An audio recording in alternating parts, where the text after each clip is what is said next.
नमस्कार। दिल्ली के अंदर आम आदमी पार्टी की राहें, केजरीवाल की राहें आसान कर दी गई हैं। वो समाजवादी पार्टी और ममता बनर्जी ने की है। आखिर ऐसा क्या हुआ है और किन वजहों से आम आदमी पार्टी के लिए चुनावी राहें आसान हो गई हैं, इस बारे में जानकारी लेंगे। हमारे साथ भरत जी जुड़े हुए हैं। भरत जी, आखिर ऐसा क्या हुआ है और आम आदमी पार्टी की राहें सपा ने और ममता बनर्जी की पार्टी ने क्यों आसान कर दी है? देखिए अवंतिका जी, दिल्ली के भीतर हम ये देख रहे थे कि सब अलग अलग लड़ाई लड़ रहे थे। कांग्रेस अलग, आम आदमी पार्टी अलग, भारतीय जनता पार्टी अलग, जेडीयू अलग और एआईआईएम अलग, सब अलग अलग महाराष्ट्र की तरह दिखाई दे रहा था। लेकिन महाराष्ट्र के भीतर समाजवादी पार्टी ने केजरीवाल को समर्थन दे दिया है। बड़ी खबर ये भी आ गई है निकल कर कि बंगाल में ममता बनर्जी, बंगाल की मुख्यमंत्री हैं, उन्होंने भी केजरीवाल को समर्थन दे दिया है। यानी केजरीवाल के साथ अब उत्तर प्रदेश की बड़ी पार्टी मानी जाने वाली समाजवादी पार्टी है और बंगाल की मुख्यमंत्री ममता बनर्जी की भी टीएमसी उनके साथ में है। मसला यह है कि इनके समर्थन करने से होगा क्या?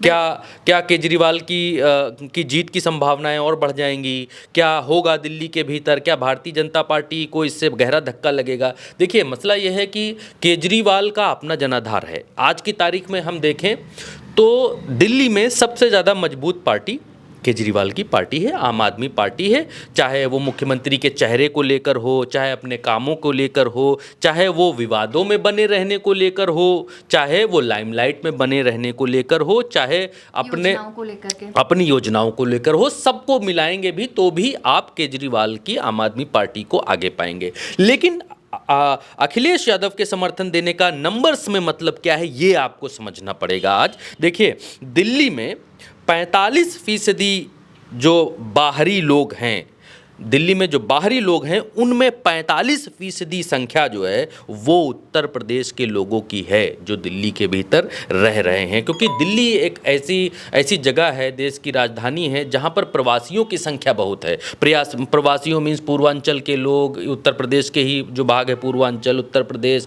अवध के लोग, बिहार के लोग, बंगाल के लोग और पूरे देश से आके लोग वहाँ पर रोटी रोजगार के लिए बसे हुए हैं। तो 45% आबादी ऐसी है दिल्ली की जो अकेले यूपी की है। 45% आबादी बाहरियों की जो आबादी है उनमें 45% आबादी उत्तर प्रदेश की है और 28 साढ़े 28 लाख लोग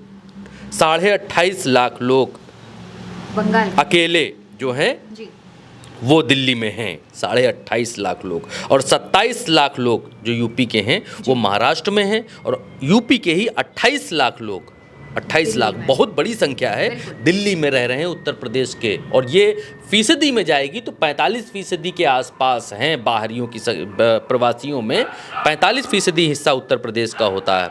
यानी कि महाराष्ट्र में भी उत्तर प्रदेश के लोगों का इतना बड़ा हिस्सा नहीं रहता जितना बड़ा दिल्ली में रहता है। ममता बनर्जी ने समर्थन किया केजरीवाल का, तो उनका क्या प्रभाव पड़ेगा, उनका यहाँ पर क्या है? लोग ये पूछते हैं कि उत्तर प्रदेश में अखिलेश यादव ने समर्थन कर दिया तो अखिलेश यादव की पार्टी का क्या जनाधार है दिल्ली में?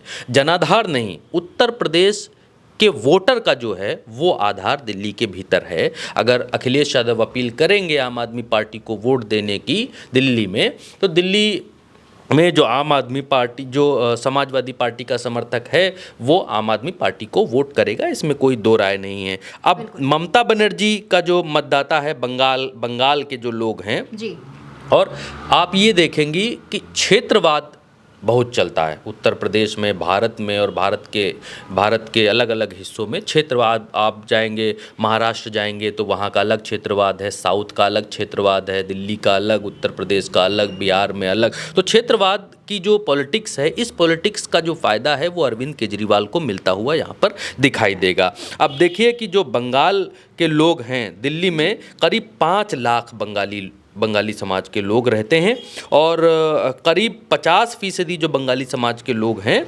वो सीआर पार्क के आसपास रहते हैं। और इसके अलावा आरके पुरम, गांधीनगर, तिमारपुर, मुखर्जी नगर, पश्चिम विहार, ये जो इलाके हैं, इन इलाकों में बंगाल के रहने वाले लोगों की संख्या बहुत ज़्यादा है। तो 5 लाख लोग बंगाली दिल्ली में रह रहे हैं, बंगाल के लोग रह रहे हैं, 28 लाख लोग उत्तर प्रदेश के रह रहे हैं।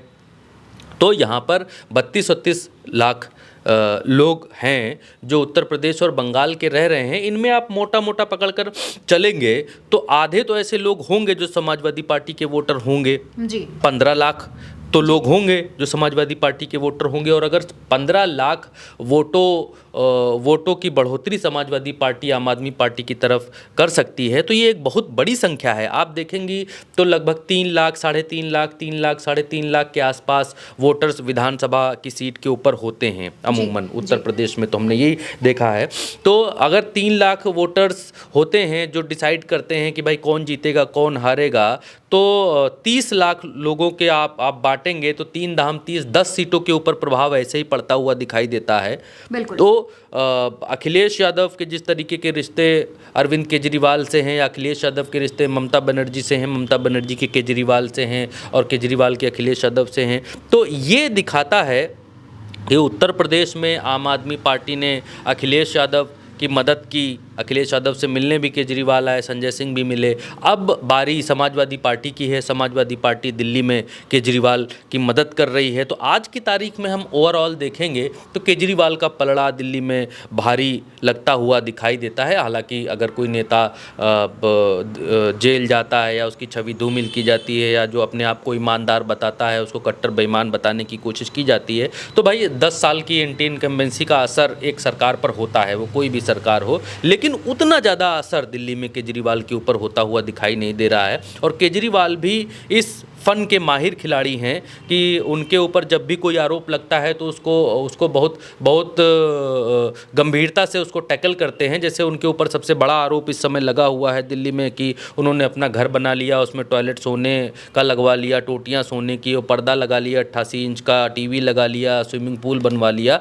तो आज केजरीवाल और उनकी पार्टी ने केजरीवाल का वो घर लोगों के लिए खोलने के लिए दावा किया कि आज हम घर दिखाएंगे लोगों को कि कहाँ उनका सोने का टॉयलेट है। भारतीय जनता पार्टी ने पुलिस लगा दी, लोगों को देखने ही नहीं दिया घर। तो केजरीवाल भारतीय जनता पार्टी की चालों पर भारी पड़ते हुए नजर आ रहे हैं। भारतीय जनता पार्टी डाल है तो केजरीवाल पात है, चाहे नाटक हो, चाहे नौटंकी हो, चाहे जो हो, केजरीवाल भारतीय जनता पार्टी को उसी की भाषा में जवाब दे रहे हैं। और उत्तर प्रदेश और बंगाल से केजरीवाल को समर्थन मिलना ये दिखाता है कि केजरीवाल बिहार में आज की तारीख में जितनी भी पार्टियां लड़ रही हैं उन सब पार्टियों में लीड कर रहे हैं। बिल्कुल। और यहाँ पर एक और ये जो सवाल मेरे मन में आ रहा है कि दिल्ली के अंदर केजरीवाल को सपोर्ट भी कर दिया गया है, समाजवादी पार्टी और टीएमसी ने दे दिया है, लेकिन अभी कुछ दिनों पहले ही रमेश बिधूड़ी का जो बयान आया था, आतिशी के पिताजी को लेकर उन्होंने ऐसा बयान दिया, उसका भी असर क्या चुनावों में देखने मिलेगा? क्योंकि खबर ये भी आ रही है कि रमेश बिधूड़ी को हटाया जा सकता है, टिकट काटा जा सकता है।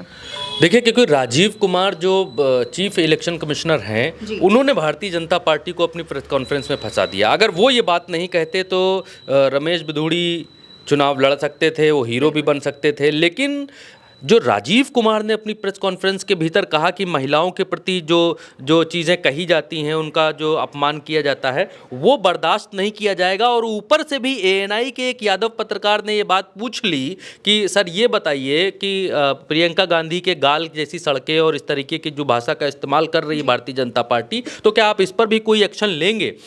तो कहना पड़ गया इलेक्शन कमीशन को कि जी हाँ, अगर ज़रूरत पड़ेगी तो हम सख्त एक्शन लेंगे और ये निंदनीय है। तो चुनाव आयोग ने जब निंदा कर दी भारतीय जनता पार्टी के नेता की, जब चुनाव आयोग ने ये मामला जो है संज्ञान में ले लिया और प्रेस कॉन्फ्रेंसेज में ये बातें उठ गईं, जब ये लाइमलाइट में, क्योंकि भारतीय जनता पार्टी इसी बात को लेकर जानी जाती है कि बातें करते रहो, बात में बने रहो। जो हिंदू मुसलमान वाला मुद्दा है या विपक्ष को छेड़ने वाला मुद्दा है, उस पर भारतीय जनता पार्टी काफ़ी लीड लेकर आगे काम करती है। यही रमेश बिधूड़ी हैं। जब अभी राजस्थान में चुनाव होना था तो संसद के भीतर उन्होंने, अमरोहा के मुस्लिम सांसद थे, उनको गालियां दी थी संसद के भीतर। और ठीक उसके बाद उनको राजस्थान की टोंक जो सीट है वहां का प्रभारी बनाकर भेज दिया गया था, भाजपा की तरफ से इनाम दिया गया था अभी राजस्थान के चुनाव में। अब दिल्ली में उनको इसीलिए उतारा गया। भारतीय जनता पार्टी में कुछ ऐसे सांसद हैं जिनको इन कामों के लिए लगाया जाता है। अब रमेश बिधूड़ी ने ऐसी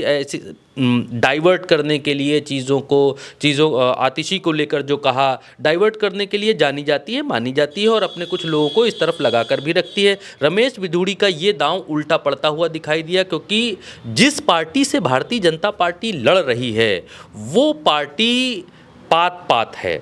भारतीय जनता पार्टी अगर नाटक नौटंकी में डाल है तो अरविंद केजरीवाल की आम आदमी पार्टी पात पात है। आतिशी एक तरफ रोती हैं, दूसरी तरफ चुनाव आयोग ने भारतीय जनता पार्टी का थोड़ा गेम खराब किया यहाँ पर। राजीव कुमार का, क्योंकि ये आखिरी इलेक्शन है और राजीव कुमार इस आखिरी इलेक्शन में हीरो बनना चाहते हैं। वो ये दिखाना चाहते हैं कि उनके जैसा चीफ इलेक्शन कमिश्नर अभी तक आया ही नहीं, और वो जैसे निर्णय ले रहे हैं ऐसे निर्णय, कठोरतम निर्णय कोई ले नहीं सकता है। तो रमेश बिधूड़ी का पत्ता यहाँ पर कट हो सकता है, मे भी कट हो सकता है, लेकिन जिस तरीके की भारतीय जनता पार्टी की राजनीति है मुझे नहीं लगता कि उसको इस तरीके के बयानों से कोई फ़र्क पड़ता है। इस तरीके के बयान, गाली गलौज करने के बाद जो पार्टी अपने सांसद को प्रमोशन देती है, एक जगह पर प्रभारी बनाकर भेजती है, वो प्रियंका गांधी को के लिए इस तरीके की भाषा का उपयोग करने के बाद, आतिशी के लिए इस तरीके की भाषा उपयोग करने के बाद वो हटाएगी या उनके लिए कोई दंडात्मक कार्रवाई करेगी, मुझे नहीं लगता। इनाम ही देगी अगर देगी तो।